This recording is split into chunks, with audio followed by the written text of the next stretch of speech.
नमस्कार, बहुत स्वागत। आपके साथ मैं हूं ललित प्रजापति। न्यूज़ 18 के डिजिटल प्लेटफॉर्म पर आपका स्वागत है। आज काले समंदर, ब्लैक सी, काला सागर, इसकी बात करेंगे। किस्से कहानियों की भी बातें कर लेंगे। इसके अलावा एक डील की बात करेंगे जो हुई तो है पर होती हुई नहीं लग रही है, इस पर भी बातचीत होगी। और क्या इम्पोर्टेंस है नक्शे के जरिए भी समझने की कोशिश करेंगे। तो शुरुआत करते हैं। ब्लैक सी, काला सागर, बहुत सुन रहे हैं आप आजकल इसके बारे में। रशिया यूक्रेन युद्ध को लेकर इसका जिक्र हो रहा है। तो ब्लैक सी, काला सागर, इसके बारे में जितना आप खोजेंगे उतना ही डूबते जाएंगे। भूगोल के जो तमाम अचरज हैं उनमें से एक है ब्लैक सी। 6 देशों से घिरा हुआ है। थोड़ा सा और पीछे चलते हैं। ग्रीक पौराणिक कथाओं में समुद्र में रहने वाली भयानक महिला योद्धाओं का जिक्र मिलता है। इन्हें अमेजॉन योद्धाओं के रूप में भी जाना जाता है। दक्षिणी तट पर एक पौराणिक शहर थेमिस्क्वेरा, आपने इसके थिमिस्करा भी सुना होगा, इसकी राजधानी माना जाता था। एक और किंवदंती भी है। किंवदंती, किसने कहा, ऐसे ये शब्द बना है। तो एक और किंवदंती है, वो है जेसन और आर्गोनॉट्स की। जेसन और उसकी टीम या सेना गोल्डन फ्लीस की तलाश में होती है। ये फ्लीस क्या है?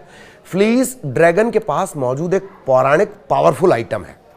एकदम ब्रह्मास्त्र टाइप का हथियार है वो, ठीक।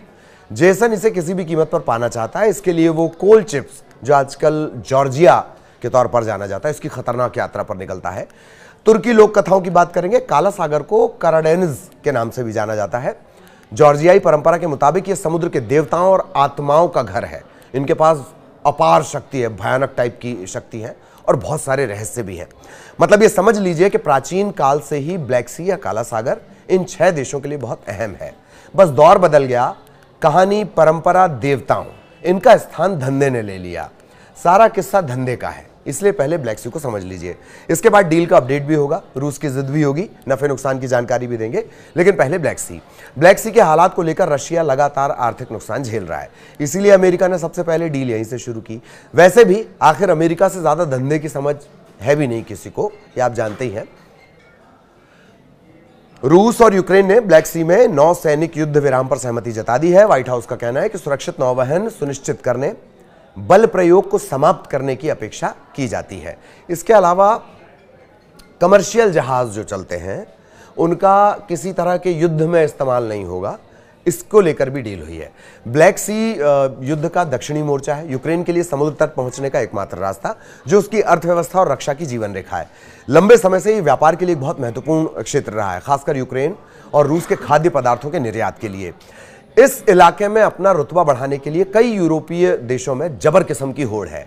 ब्लैक सी रूस, यूक्रेन, रोमानिया, बुल्गारिया, तुर्की, जॉर्जिया के बीच है और हर देश की आर्थिक रीढ़ का यह काम करता है।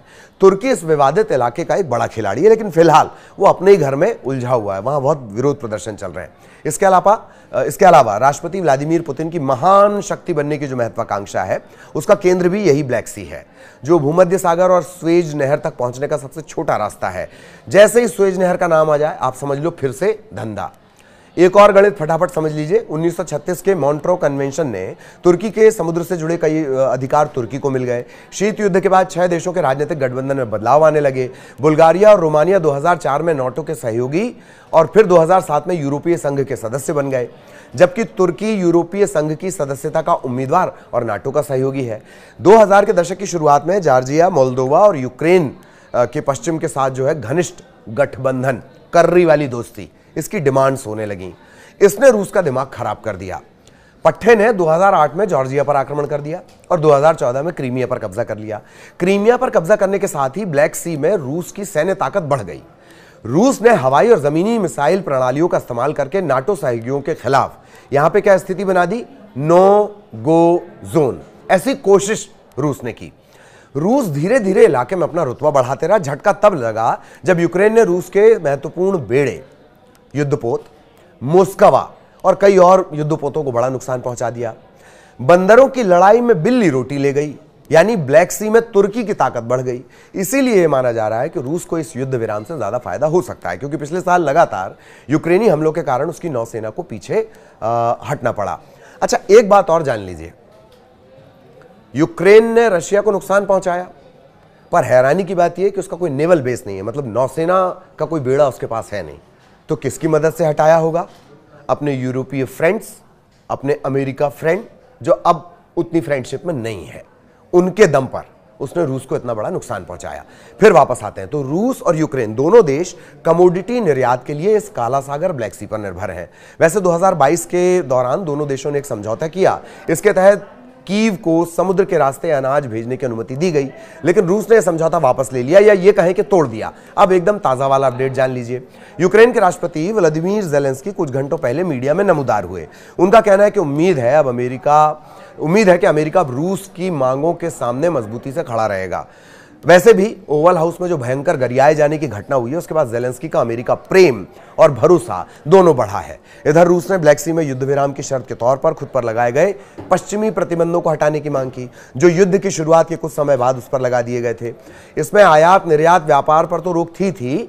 कई देश ऐसे हैं जहां वो बिजनेस करता है, जहां उससे जुड़े बिजनेसमैन रहते हैं, रशियन बिजनेसमैन, उनके खाते भी सीज हो गए थे, जब्त हो गए थे, तो वो पैसा तो अब किसी काम का रहा नहीं।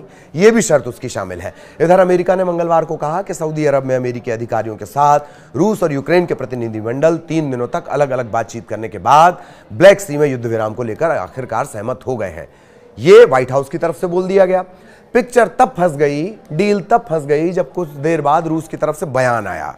इसमें कहा कि भैया शर्तों की ये लिस्ट है, ये सूची है, और जब तक ये पूरी नहीं होगी मामला फंसा रहेगा। रूस ने कहा कि ब्लैक सी में कमर्शियल जहाजों को सुरक्षित रास्ता देने के लिए समुद्री संघर्ष विराम तभी शुरू होगा जब रूस पर खाद्य और उर्वरकों के व्यापार पर पश्चिम की तरफ से लगाए गए प्रतिबंध हटाए जाएंगे। रूस की इसी लिस्ट ने इस युद्ध विराम पर अर्धविराम लगा दिया है। अब इन सब के बीच है ज़ेलेंस्की। ओवल हाउस में ये अपनी अपरिपक्वता यानी कच्ची समझ का पूरा परिचय दे चुके हैं। एक बार फिर रूस को लेकर बयान दे दिया है। व्लादिमीर पुतिन के बिगड़ते स्वास्थ्य की खबरों के बीच ज़ेलेंस्की ने कहा कि जल्द ही पुतिन की मौत हो जाएगी और फिर सब कुछ खत्म हो जाएगा। ये एक फैक्ट है, ये ज़ेलेंस्की ने कहा। ज़ेलेंस्की ने 26 मार्च को पेरिस में यूरोपीय पत्रकारों के साथ इंटरव्यू के दौरान यह बयान दिया। यूक्रेनी राष्ट्रपति ने कहा कि पुतिन जिंदगी भर सत्ता में बने रहना चाहते हैं। उनकी महत्वाकांक्षाएं यूक्रेन तक सीमित नहीं है, बल्कि उनका पश्चिमी देशों से सीधा टकराव हो सकता है। अब कुछ ही घंटों पहले झगड़ा रोकने की बात हुई थी और फिर ये इस तरह के बयान आ गए। मसला ये नहीं कि उन्होंने क्या कहा, दिक्कत यह है कि वो किस तरीके से ये कह रहे हैं, और वो भी तब जब उन्हें युद्ध विराम की ज्यादा जरूरत है। हजारों सैनिकों का नुकसान, हजारों जानों का नुकसान हो चुका है और उसमें यूक्रेन को ज्यादा नुकसान हुआ है। लंबा चौड़ा इलाका रूस के कब्जे में आ चुका है। अब इस तरीके से अगर वो बात कहेंगे तो क्या झटका नहीं लगेगा युद्ध विराम की कोशिशों को?